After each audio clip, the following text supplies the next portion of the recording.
The gentleman from Wisconsin, Mr. Grothman. Yeah, Ms. Nyack, you talk a little bit about credentialism. How do you view a credential, or what does that mean? I mean, if I'm looking to hire somebody and I want to know if they're familiar with this new certifications, who determines this? So thank you, Congressman.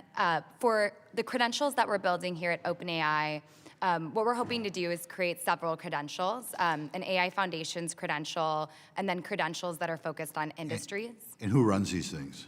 OpenAI is running it, but with a partnership of employers, NGOs, as well as universities, and we're kind of partnering across a coalition to build the credentials. And how do you visualize that I succeed in that credential? Do I have to take a class?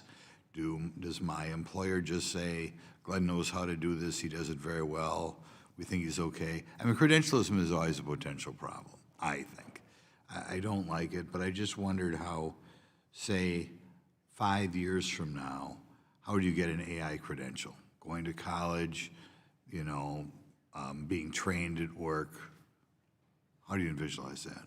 Yeah, thank you, Congressman.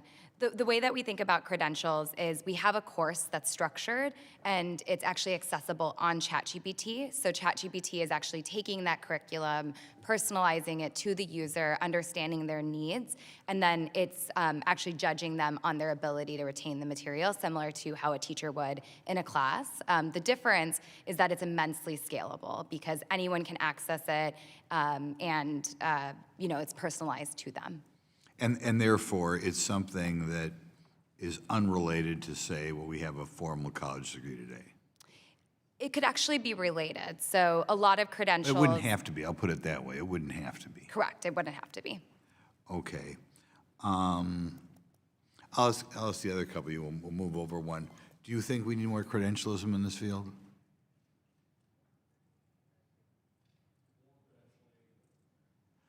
And I'll put it this way. When you see people being hired, is the employer looking for some sort of credential, or is it just, I'm looking at your resume and you say, you're Mr. an expert in AI, that's good, you must be doing it in your current job. Right now, how is an AI skill being determined? Yeah, so internally, we're a fast-growing company and we're hiring folks, and we certainly value certain skills like potentially the use of generative AI. One component of all of our interviews and our processes is doing on-the-job work as a part of the process. We pay prospective employees for that work, and we don't prohibit them from using generative AI in that work, but rather than saying you can or cannot use it, we're saying what's the quality of the final outcome? If you use generative AI a lot and the final outcome of that product is really high quality, fantastic. If you didn't use it at all and it's super high quality, fantastic. But the focus is on the quality of the work rather than whether or not you use generative AI.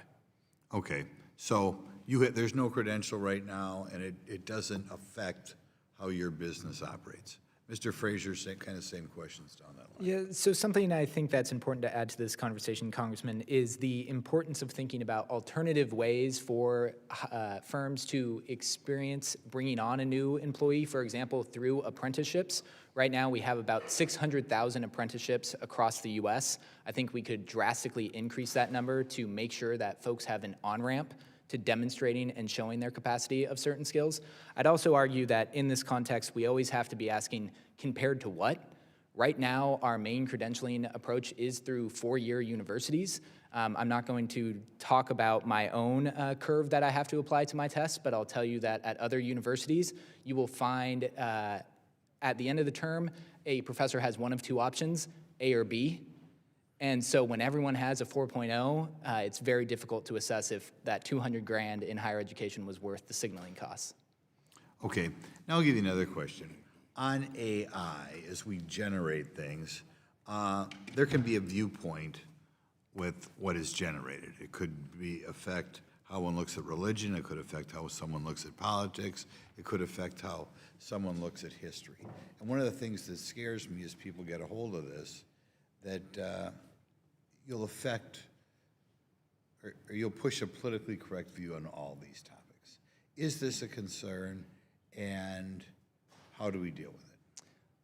Briefly, I'll say this is very much a concern. I think that how you make a cake is the same way you make AI. It involves a lot of ingredients and involves a lot of taste, and the different tastes of certain individuals will manifest in that outcome.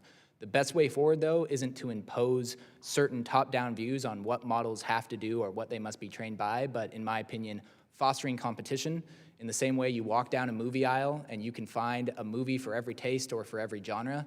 We should make it so that American consumers have access to a wide range of tools with a wide range of perspectives. The gentleman's time has expired. I now recognize the